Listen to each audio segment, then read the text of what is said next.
You know him, you love him, and now we have him at VSiN, the Vegas Stats and Information Network. It helps to be connected, and nobody knows more of the bookies in Las Vegas than Brent Musburger. It's My Guys in the Desert with the legend of the guys behind the counter, broadcasting only on the Vegas Stats and Information Network at vsin.com and SiriusXM Channel 204. Live from the VSiN studios, it's the one and only Brent Musburger. Top of the hour, and Jimmy Vaccaro has dropped in. Jimmy, it's a Tuesday. Probably a little bit quiet today around the book after another busy weekend. How are you, my friend? Yeah, first of all, glad to see you back, my friend. You went to England and back. I went to Henderson once. That's 5 miles away from here. By train. Yeah, I want you to think I was just sitting on my ass not doing nothing. Okay. I was okay. You're still taking care of business this weekend. All yeah, right? you know, it looks a little slow, but really there's a lot of buzz going on. We're about 45,000 high on the Tampa Bay Buccaneers, and we finally jacked that game up to 3.5. So we took a lot of money on that. A couple other teams, you know, not quite in the 40 range, but a couple 20s that moved a lot of stuff. Baseball silently, just like a lot of play, 85% on the phones. It doesn't seem like it draws the attention of having some people come in, but naturally it's a lot and fair decisions. And naturally the Dodger game always draws attention. Jimmy, any big bets today on either side of these matchups? Because these are critical games today right now. The baseball? Yeah. Yeah, you know, the biggest bet we've taken was 10,000 on the Red Sox. That was it. Matter of fact, that was the only amount that was even asked for. So it was 10,000 at the highest number that the Red Sox did. So it was a smart move because the guy was taking the best number in the city at the particular point in time. But, you know, a lot of between 1,000 and 3,000, but 10,000 is the biggest bet we've taken so far in this game. Plus a quarter. Plus 125. Pretty good number. Yeah, good number. Did Mattress Mac make the rounds? He rounded with us, and he headed home. He rounded third, bet $150,000 on the Houston Astros to win the World Series. He took plus $1.80. So help me out, guys. 150 wins what, like 270,000? Yeah, you said it was plus 180? He took plus 180. Yeah, so 270 right there, yeah. And from what I hear, Mr. Musburger, he made a few other stops at some other stores also. But a welcome sight. And, you know, we'll see what happens. Naturally, he will be back if the Astros get by this series. But as much as he is a great Houston resident, I'm kind of saying, you know, let's get this over with right now if we can. So they trail right now. Amal, what are they, in the 5th or 6th inning of that game? Bottom of the 5th. Nathan Eovaldi doing a great job for Boston thus far. Only 70 pitches through 4 2/3, which generally use a rule of thumb of about 15 pitches per inning. So he's done a really nice job so far. Had a rough first with 26 pitches, but has rebounded nicely since. Okay, now, Jimmy, and I'm assuming there's probably a few bettors that have done this. The Kansas City Chiefs, even though they're 5-1, 1-loss record, they're 6-0 against the spread here in Las Vegas.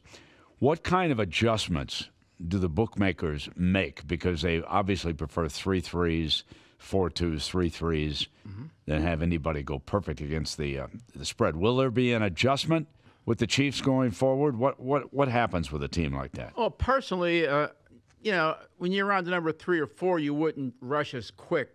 But even like taking or laying 7 with us, if they run into that category again, even though they figured to be a 6.5 power rated team, you're going to open probably 7-7 and probably get to 7.5 if you take a first bet. So to look up and say, you know, we just can't keep taking the Chiefs and they keep getting the money. Although last night was a good money, come from behind win for us here. You know what, Brent? When you get these isolated games, such as the Sunday night game and the Monday night game, beside the side who you need all the time, but it's more or less like it used to be absolutely, you walk up to the counter and your parlay would say, give me the dog in the under or the favorite in the over. Now it's the favorite in the over, the dog in the over. So the game going over so easy last night put us in not the best position because everybody is playing the overs in these isolated games with these high-powered offenses. And you saw the 43-30 the night before, so I can only tell you we're adjusting a lot more on the totals than on the sides.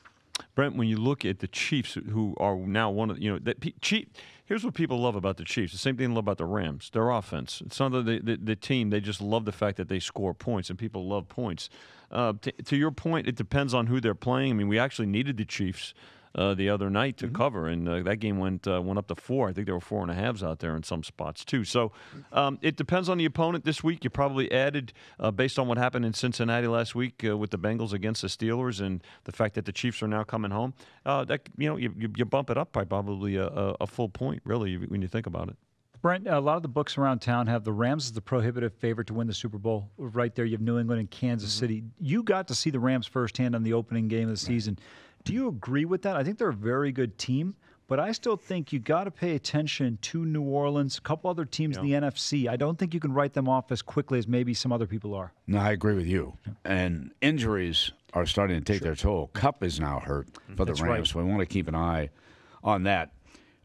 Incidentally, this was a flexed game, talking about Kansas City and Cincinnati, and this will be the Sunday night game on NBC, so we'll have a 5:20 Pacific or 8:20 back in the East Coast when it starts.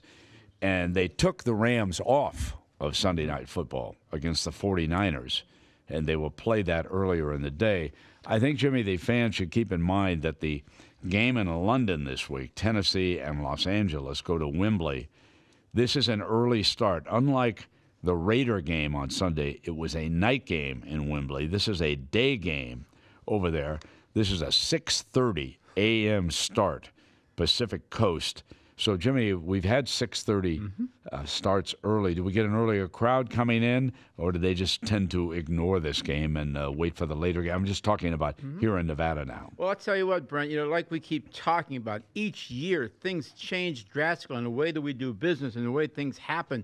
But in this case, even though it's an early game, and we did business on early games, but we'll do a little bit more because people will get up early to bet the Rams and over. They don't want to miss that early Rams and over. Trust me on that one.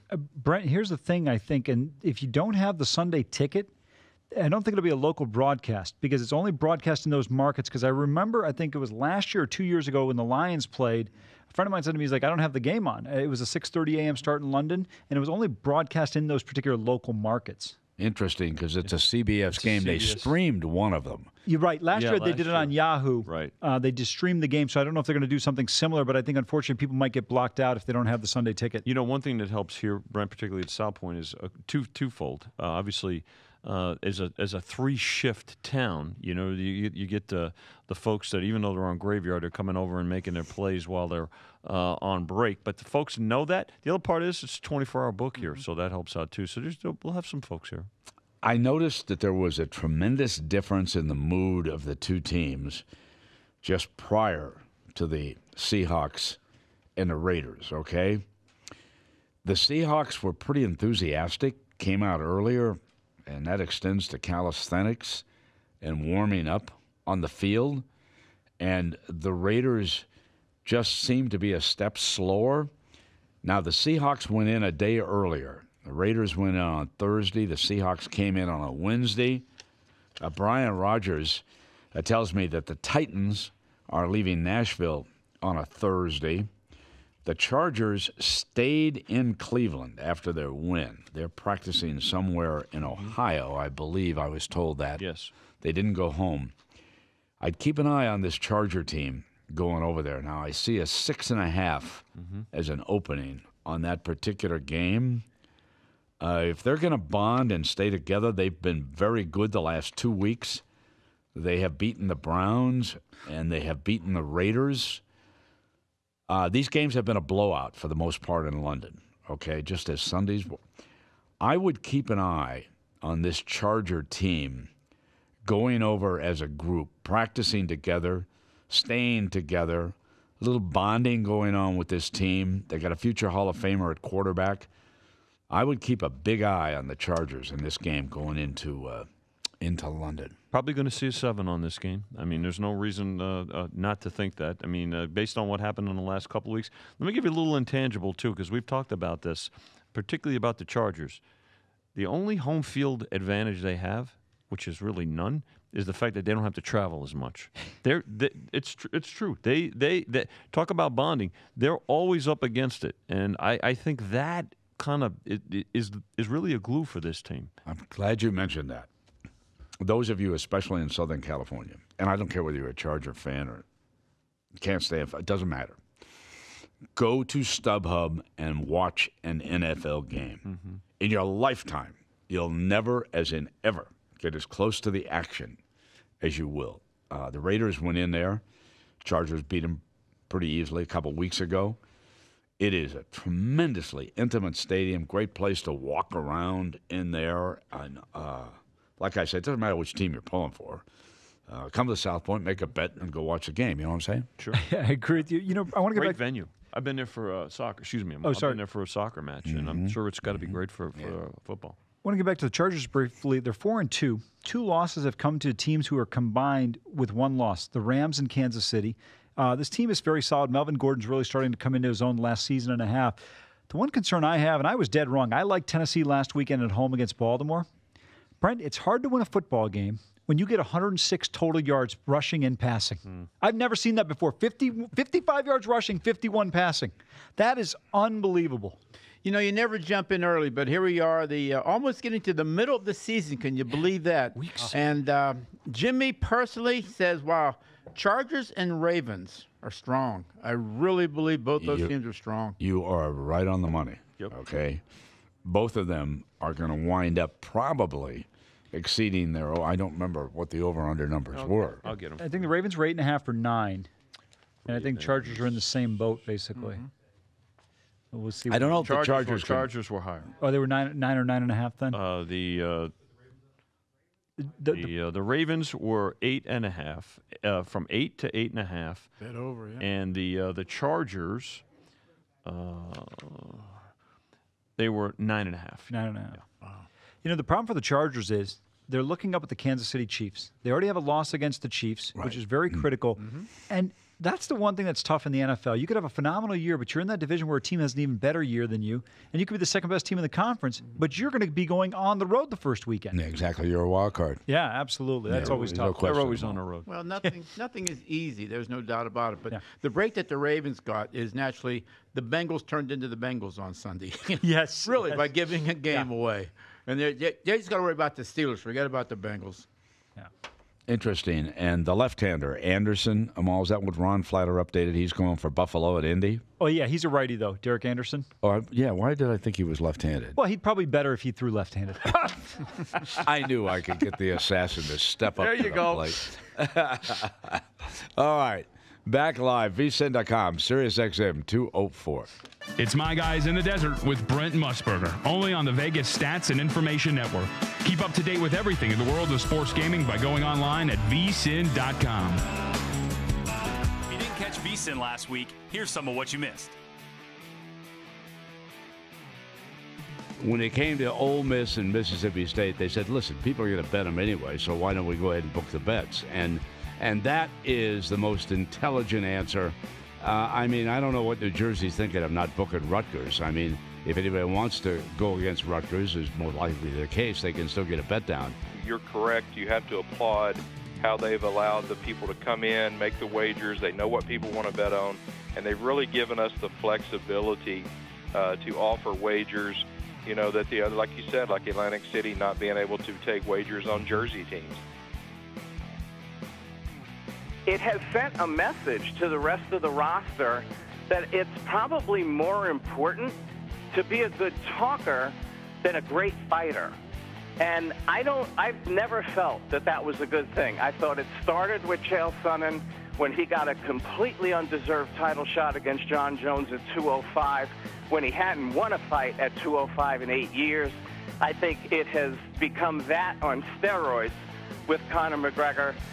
And in no universe does he deserve a rematch, let alone a rematch for a title.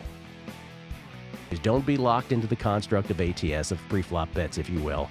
All kinds of ways to bet, and hopefully you will find the vehicle at different times that works for you. Takes time. That's the other thing, man. And I say this just about like media that covers sports gambling. You can't know sports betting in a week. You can't know it in a month. You're going to take some lumps here or there. You're going to have some things that happen. You can't know it in a year. It has to be in your DNA. You have to live this for years and years and years before you really know the nuances of this. Yeah, I think there's a good case to be made here for Texas Tech. First of all, TCU is a home favorite here in Fort Worth lately. Not too good value, 2-11-1, last 14 in that role. I'm not sure TCU is much better, if any better, than Texas Tech. And I'm not sure if Alan Bowman, the freshman quarterback, can't go, and it looks like he probably won't tonight. The Texas Tech might not be better off with the backup Jet Duffy, who actually came in there against West Virginia and rallied the Red Raiders 2 weeks ago in their last game. Now back to Sin City and My Guys in the Desert with the legend Brent Musburger, live on the Vegas Stats and Information Network, SiriusXM Channel 204, and vsin.com. Well, Jimmy, welcome back to the NBA tonight. Philadelphia in Boston at 5 o'clock. They'll tip it off on TNT, followed by Oklahoma City against the defending and heavily favored team to repeat again, the Golden State Warriors. What about the bettors? Have they started to step up in the NBA, or are they still realizing that the season's on? Well, tonight, I don't think it'll be a big deal for the Dodger game. We'll be on around the same time. But I can throw this in, and I am so anxious to see what actually LeBron means during the week, what it'll do for the betting handle. Interesting. That's the first big step. And I definitely it's going to be higher than we had in the last 5 years. But naturally on the weekends, he'll draw plenty of attention. I need him on Tuesday, Wednesday, and Thursday. I believe he will deliver, especially if they start off like 7-3 or something like that. Brent, I think that between Laker games, and tonight is another example, at 7:35 Pacific start with the Warriors games. Warriors and Laker home games will generate some of the highest regular season handle that we've ever seen. They're obviously the defending champs. They're very popular. And this has always been a Laker town, to Jimmy's point. And so I think the fact that I'm going to root for as many individual home games for them as possible during the course of the season will do a lot of business. You know, Brent, for me, I don't get as engaged with the NBA until about Christmas Day. They played that, the 4 or 5 games that day, and I think a lot of people, you're so immersed in whether it's baseball playoffs or the NFL and college football, I kind of feel like that's the starting point. You know, and I think you guys all realize this, baseball hurts itself in Nevada by not televising and blacking out so many games.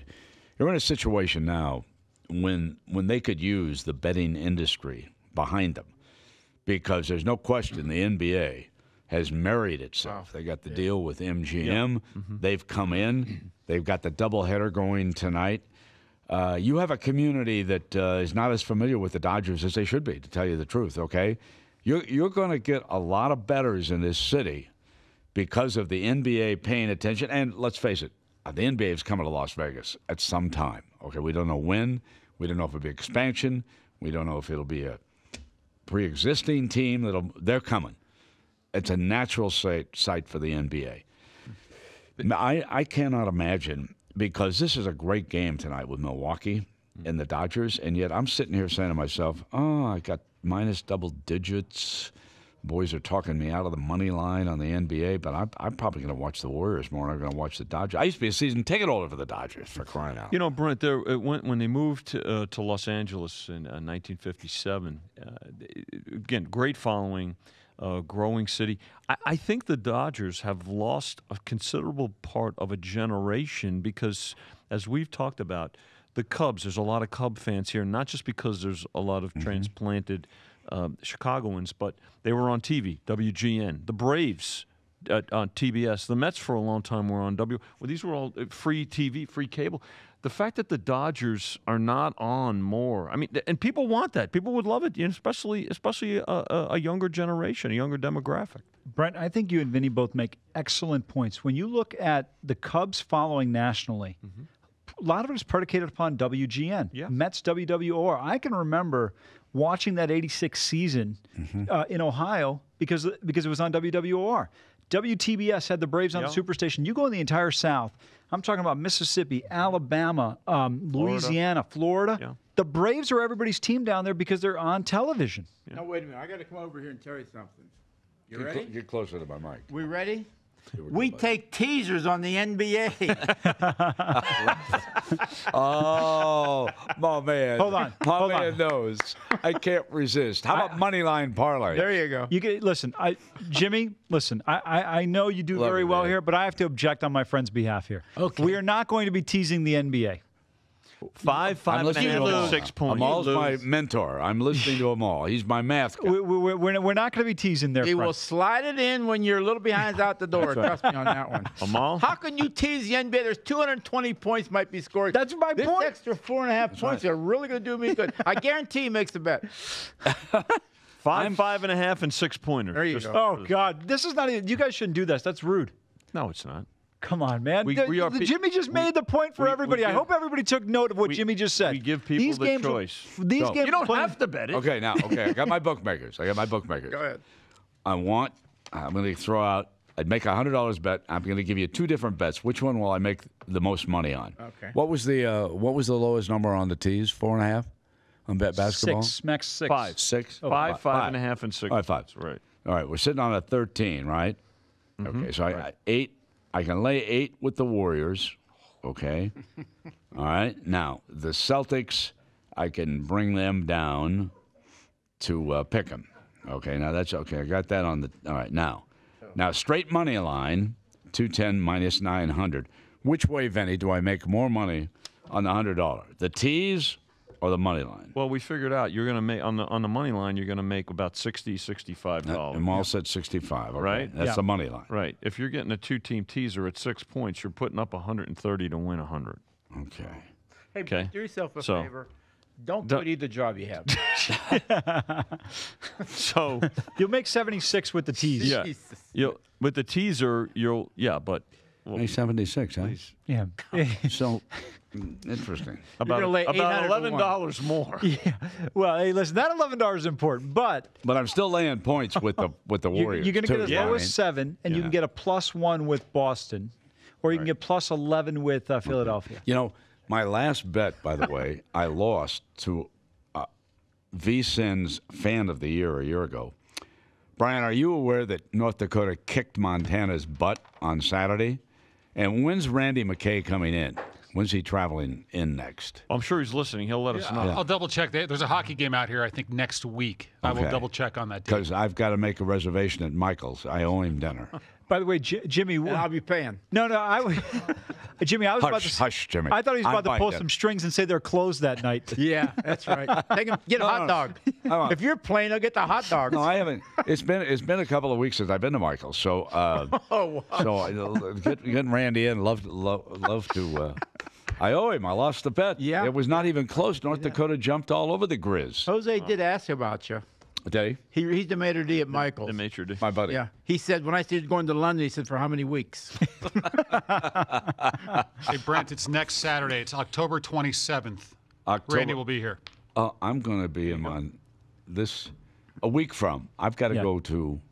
You're going to Oakland for the Colts game. you've got that a weekend. You mean I'm going to miss him? I can't pay the bet? Oh, my goodness. Oh, my goodness. He I might bet he leaves a ticket for him. he might extend that stay, Randy. By the way, Brent, did you put in a stipulation he has to come here during one of the 16 weeks of the regular season? Because you're always gone on Saturdays. I'm always gone on Saturdays. Right. That's what I know. Yeah, because I don't think I'm going to be going for a playoff game. Not the way things are going. Yeah. Wow. Exactly right. Well, anyway. Yeah. That's an interesting way to look at this NBA tonight. I find myself leaning to the money line, but whatever. You know, you're gambling on the Celtics. 76ers can win that game. I don't think there's any way without Westbrook. The Thunder. Do you, Jimmy? Do you think the Thunder could beat the Warriors without Westbrook? No, I don't think. But I think the only way you can make a few dollars if you blindly every day went to the window and bet a teaser and added on the 5 points to the underdog. If you just add on the 5 points. So in other words, you're much I could better get the off. Thunder with 18 Correct. tonight. Correct. Right. Do that every day till August, and you'll make a few dollars. So I could get the Sixers with double digits tonight. Now remember this. Just throwing it. Now I can mix. What can I do here with the Golden Knights now? Here that you can't. Oh my goodness. I got an over/under of 6. Jeez. Yeah, and they bet it over, so you're laying a price. Help me out here, Mo. I'm now not it's sure. under. They bet it under. Oh, there you go, bro. Well, 'cause Plus it's 15 6. cents now. It was. the under. They bet it over. Minus 135. Huh? It was when we came in studio. It was. I'm surprised at that. You know, and I look at this Knights team right now. I'm a little concerned about their defensive effort. Are you? Yeah. Until they show me something until they show me something defensively, I'm not sure where this team is. Look, I'm not trying to take anything away from what they did last year. I thought Marc-Andre Fleury, who is a future Hall of Famer, played outstanding, but I thought it was a combination and a culmination of the energy within the city, everything coming together perfectly, them having a great season. I thought we'd see substantial regression this year. We're starting to see it a little bit. Doesn't mean they're not a playoff team, but I'm not sure laying these types of numbers on the Knights is going to be profitable as it was last year. Schmidt's suspension is not helping the defensive rotation at all. Now, we've got a lot of folks in Southern California, Amal, Vinny, and Jimmy joining us now. It's about 4:30 drive time. Brand new audience. San Francisco 49er fans are getting in their cars up in Northern California. And you may have missed it.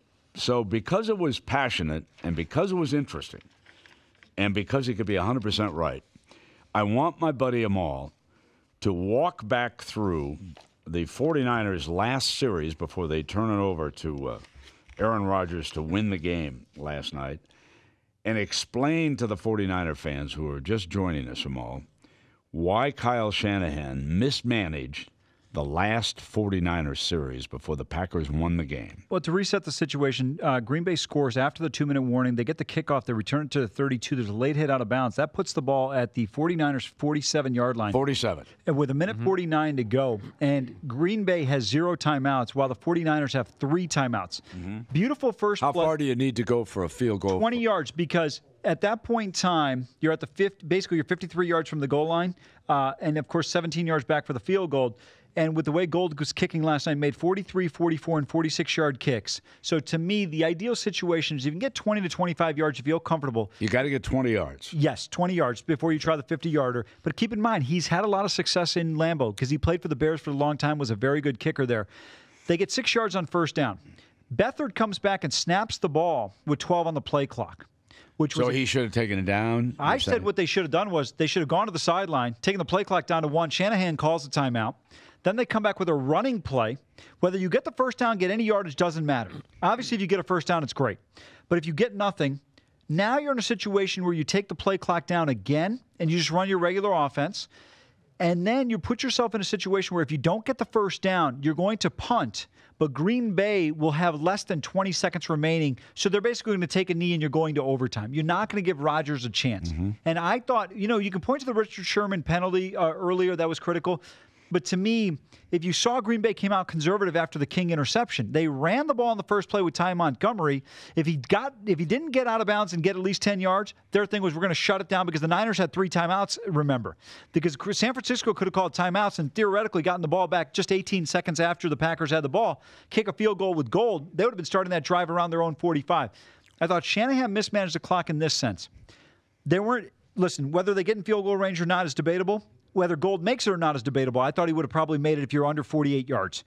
But here's my issue. You should have never given Aaron Rodgers a shot in regulation. Right. It's one thing if they get a shot in overtime, but there should have been no opportunity at the end of regulation. They gave Rodgers a shot. They gave Roethlisberger a shot. Yep. They gave Brady a shot. They all won late. Clock management. I really agree now with what I'm all saying. Well, the other part, but because I think they made 6 or 7 yards on the first down. 6 yards on first down. The key was not running the ball on second down. Brent, they got such a... They had no timeouts because Green Bay had no timeouts. Green Bay was out of timeouts. Brent, that was the key. I'm sorry, Vinny. No. They got the perfect play on first down. 6 yards, clock moving, inbounds. It was the perfect scenario. Now you come back with the run. So, you don't have an opportunity for a holding, a sack, anything like that. Now, if you take the full clock down, the play clock was set at 40 with a minute 43 left. If you take it down to 1, you call timeout, there's a minute 4 left. Now you run the ball. Next play, you get done at about 58 seconds. You take it down to about 25 seconds. You run your regular offense, either a completion or a run. Now you have still time. You have 2 timeouts remaining. You can choose to take a timeout. You might have gotten out of bounds. And if you go incomplete, you just punt the ball. We're going to overtime. But if they ran the ball and the way they were running the ball last night, you had to feel confident they were probably going to get a first down. But even if he doesn't make the first down, and then by the way, the pass play was another knockdown. How many knockdown? How many times did at least 4 or 5? Right. So Beathard ball kept getting slapped right back in his face. the thing about it, Brent, is you're knocking off 28 seconds. That's less than Rodgers has time to work with. To me, Rodgers should never had the opportunity. Listen, if Green Bay wins a game in overtime, no problem. But it should have never occurred at the end of regulation. What a pass. What his last pass was unbelievable. This far, but just unbelievable that he made that pass. He is so calm. Jeez. He and Tom Brady, they're just money, magnificent Hall of Fame quarterbacks. And like Amal said, you give him enough time, he's going to take it down the field and win the game. Thank you, my friend. Gentlemen, see you tomorrow. Thank you. All right. We'll be back. Ron Flatter with an update. VSiN.com, Sirius XM 204.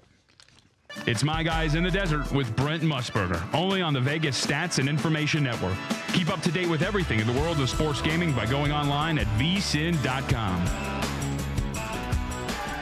If you didn't catch VSiN last week, here's some of what you missed.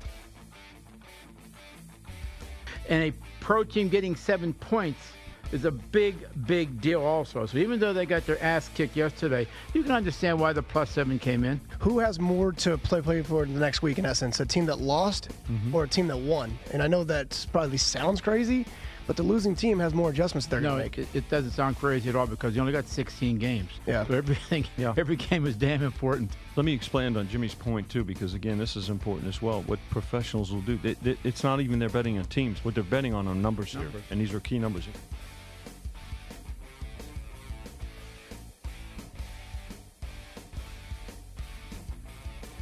But what you're going to have in the next 10 years, this is going to be the gambling, you've always had the mecca of gambling in Vegas. But in the next 10 years, America is going to be the place for gambling. Forget what we've had in the UK. Forget what we've had. We've had the peak of our time 5 years ago. And we've really sort of milked the cow too much. This is where it's going to happen. In the next 5 years in America, America's going to be the biggest place.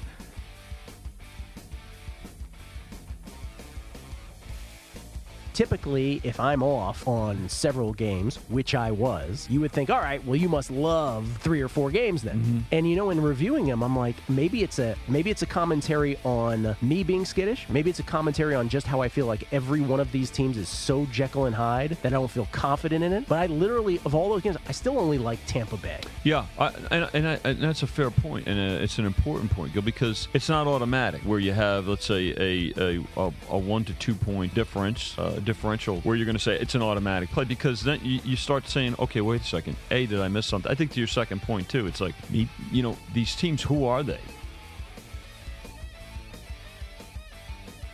I don't think that Beckham is doing the Giants any favors. Also, Manning just seems to be, the game has passed him by, it seems like now. He doesn't fit the offense that this team is looking to run. So I definitely feel that the Eagles, with Carson Wentz now coming back, he's getting more and more acclimated, more and more healthy. Although they do have injuries, the Eagles, I think they can overcome this road game on a Thursday night and beat the Giants. I'm Ron Flatter with your VSiN action update for BetQL, the free mobile app that you need to make smarter bets. The homestanding Astros closed as 22-cent favorites to beat the Red Sox in Game 3 of the deadlocked American League Championship Series, and the game was deadlocked until a few minutes ago when Steve Pearce hit a homer down the left field line off of reliever Joe Smith. Nathan Eovaldi pitching the first 5 innings for Boston before they even start thinking about going to the bullpen. Right now they are in the 6th inning, and it is Boston leading Houston 3-2. The Brewers won last night. Tonight, the Dodgers are 40-cent favorites to get even with Rich Hill on the mound at home, opposed by Gio Gonzalez. The total is 7.5 flat. Football. Buffalo will start Derek Anderson on Sunday. ESPN reports that Josh Allen's elbow has ligament problems and will not allow him to play at Indianapolis, where the Colts are favored Sunday by 7.5. The Falcons have sent running back Devontae Freeman to injured reserve. He's having groin surgery Thursday. He could come back for the last 3 games of the year if he recovers in time. Atlanta, a 5.5-point home favorite next Monday night against the Giants. The Rams figured to get Legatron Greg Zuerlein back on Sunday. They cut kicker Cairo Santos today. L.A. a 10-point favorite at San Francisco. A new season for the NBA tonight. The Celtics are laying 5 at home in a half hour against the 76ers. The Warriors raise another banner before they're favored by 13 hosting the Thunder, which is without the injured Russell Westbrook.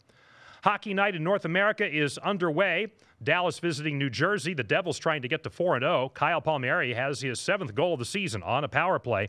First period, it's the Devils 1 and the Stars nothing. Colorado visiting the Rangers. New York, a 35-cent favorite. Chris Kreider with a power play goal, his 3rd. It's New York 1, Colorado nothing. Also, first period, Florida at Philadelphia. Flyers, a 15-cent favorite, no score. Vancouver visiting Pittsburgh. The Flyers, a $2, 45-cent favorite. Ben Hutton scored first over Vancouver. Jake Ginsel, his 4th for Pittsburgh. Late first period, Vancouver 1, Pittsburgh 1. This action update is sponsored by BetQL, the free mobile app that you need to make smarter bets. Track line movement, public betting trends, follow your picks, and get value bets of the day by heading to betql.co. Download BetQL today. More with Brent Musburger and the guys in the desert here on VSiN. Now back to Sin City and My Guys in the Desert with the legend Brent Musburger, live on the Vegas Stats and Information Network, SiriusXM Channel 204 and vsin.com. All right, Mr. Flatter going to sit in with us here. And, Ron, how was your weekend, lad? Did you cash some tickets? I did cash a couple tickets. I got badly beaten. In fact, our friend, one of the bartenders over at the place down at the end of the casino here, this would be Mike, the bartender. I owe him a bottle of wine because I had Wisconsin and took the 10 against Michigan. Ouch. I also lost a little money on that, Mr. Shaw. Can we get to that Wisconsin game for a second here? Yeah, please. The total on this game, Brent, was, I think, 48, 49. Let me get that for you. Paul Christ, down 31 points with 5 minutes to go, decides to go for it on 4th and 10 in his own 25. I've asked about half a dozen people. I've talked to people that have been around a long time, know the game of college football betting. We all were shocked. They didn't go for it down 17. After 2 touchdowns with 5 minutes to go, he decides to go for it. It was the most bizarre thing I've ever seen. They end up scoring a touchdown on the drive. I was just absolutely shocked by that one. 47 up to 49. Yeah. By the way, the other thing I did, do you know this this teaser parlay thing you can do 15 ways? Amal, do you know about this? I'm not familiar with this. It's a 15-way. This is our global friends. 15 ways you can do college and pro sides and totals against and they're all teased. Everything's teased. So you pick 15. If you hit all 15 for $5, you win $100,000. It's pretty. So I hit the first 9 on the NFL. I hit the first 9. I'm sitting there thinking, like, do I tell somebody? Do I tell my wife? Do I jinx this right now? Oh, no. Well, that's all right. Jacksonville and Tennessee jinxed it for me in the second part of the day, but that's kind of a fun game. Interesting. 15, right? You need 15? 15 for 15, all teased. All teased. It's pretty good, actually. So you can actually win each way on some games. I think Ron's. Listen, Brent, for $5, what Ron's alluding to, I think it's worth a shot. That's entertaining. That's pretty good. For $5. Yeah. It's not a winner take all. Now, speaking of Michigan, and it's one of the games that I checked. This week they go to East Lansing. This is a big-time rivalry game. This is a big game for the Wolverines playing their state rivals, Michigan State. And the Wolverines favored still by 7, Vinny? Yes, has not moved, Brent. 7. Total's probably going to be about 42 in this game, 43, right around there. But I have a question for the panel. So, Michigan, obviously they lost the first game of the year to Notre Dame. If Michigan runs the table, can they go to the Final Four? They're in. Because they will beat Ohio State. They'll beat Michigan State, Penn State, Ohio State, and then probably Wisconsin or Iowa from the Big Ten championship game. Agreed. And I'll tell you, because everybody, there's a lot of talk about, well, if Ohio State runs the table. I will tell you now that if Michigan does if they run it, they're in. The presumption being that then who's 5 right now? Wait. I have no idea what the 5 rankings are. Yeah. But the point being that Michigan would replace Ohio State in effect in that spot by winning its way through. Yes. I would just advise this. If you follow the Clemson Tigers and you decide you're going to go to the playoff game, go ahead and start making reservations now. Brent, they will not be less than a double-digit favorite in every game, including the ACC championship game the rest of the year. They have to win them, though. Now, Amal, I'm going to pass this. Yes. Great line. Well, I'm saying that because a couple of years ago it was the same thing, and they lost to Pitt. Yeah, but still got in. Right. They won the national title. Yeah. Now, Amal, I was asked this and I couldn't answer it. Why are your Buckeyes only a 14-point favorite in Purdue? I think it's because Purdue, has some offensive ability. And the one thing, if you want to knock Ohio State without question, is on the defensive side of the ball. It's a conference road game. You start laying big numbers in conference road games, you're going to be in trouble. Purdue has traditionally played Ohio State pretty tough in West Lafayette. And it's gone down here. Yes. Yeah. There's money showing for Purdue here. I got to say right now that the best value on a college football team this week is Ohio State given 13 points. You might see. There'll be plenty of Ohio State money, Brent, because there always is. We talk about public teams in the NFL. Ohio State and Alabama are your great examples of public teams in college. Now, will the decision by Nick Bosa to withdraw from Ohio State today? He's going to rehab and train ahead of the NFL draft, and we're talking about somebody who's a guaranteed top 5 pick by some team. There are some scouts who think that Nick is better than even his older brother Joy, who is rehabbing with the Chargers. That is still to be seen. But is there a feeling that this is making an impact on this football team? I think it could be a detrimental impact in this sense. Ohio State was expecting to get him back in early November. You need him for the Michigan game potentially. He is, as you alluded to, a top 5 pick. On that defensive line, Draymond Jones is probably going to be a first-round pick, and then Chase Young next year will probably be a top 5 or top 10 pick in terms of as an edge rusher. So it does have an impact in terms of the players and their abilities who are already on that line. I think it hurts Ohio State defensively because he is their best player. Explain the injury to me. How serious is the injury? Do we know? Well, he's having surgery. So anytime you're having surgery, it's always going to be a concern. Right. And look, I know a lot of people, I have some friends, obviously Buckeye fans, this is ridiculous, he's being selfish. Look, when it comes to someone's financial situation, it's not for me to judge. Absolutely. You are 100% right. It should be selfish. Nobody should say he's making a mistake. Well, Ron, it's not even that he should be selfish. To me, I look at, you don't know what somebody's circumstances are. And I get that his brother... Well, that's the point, yeah. Yeah. And Absolutely. So to me, he's got to make a decision that's in his best interest for himself and his family. But what's the core muscle? I'm not that well versed. Yeah. It's abdominal, isn't it? Well, I don't know. But that's just it. It all depends on the time of day. And it could. But that's the point. But it's your core, so you're always you look. The bottom line is this. To answer Brent's original question. I don't think it helps them. I think there was probably discussion. Listen, here's what I'm thinking. I think they probably went over. But by the same token, and if you're Ohio State, said, listen, we've kind of moved on, if you will, because we've had to play without him, for so many weeks. So, but psychologically, does it hurt? A little bit. I don't. By the way, who's Purdue played? Northwestern. And then a bag of balls. Really. Tough out there. It's going to be interesting. By the way, Brent, I've been refrained from criticizing Alabama, but I have to have one criticism right now. All these people, your former colleague, your buddy, I love him on the air, Jesse Palmer. He's talking about this Alabama team being the greatest team ever. Here's my issue. 6 of the 7 teams they play, Brent, rank, are you ready for this? In pass efficiency defense, 99th or worst. And here's the question I ask people. Clemson, Georgia, LSU, Ohio State, Michigan. If they all played Alabama's schedule, would they not all be undefeated? Now, they would not have won by the margins that Alabama's won by, but would they have any of them suffered a loss based on the teams that Alabama's played thus far? Roll damn tide. Wait till they play Citadel, Amal. Wait till they play Citadel. And by the way, how do they always get a bye before LSU? That's amazing. Smart people down there in Tuscaloosa. Now, speaking of that, and we're in the SEC, so my friend Vinny, where exactly is Auburn right now in the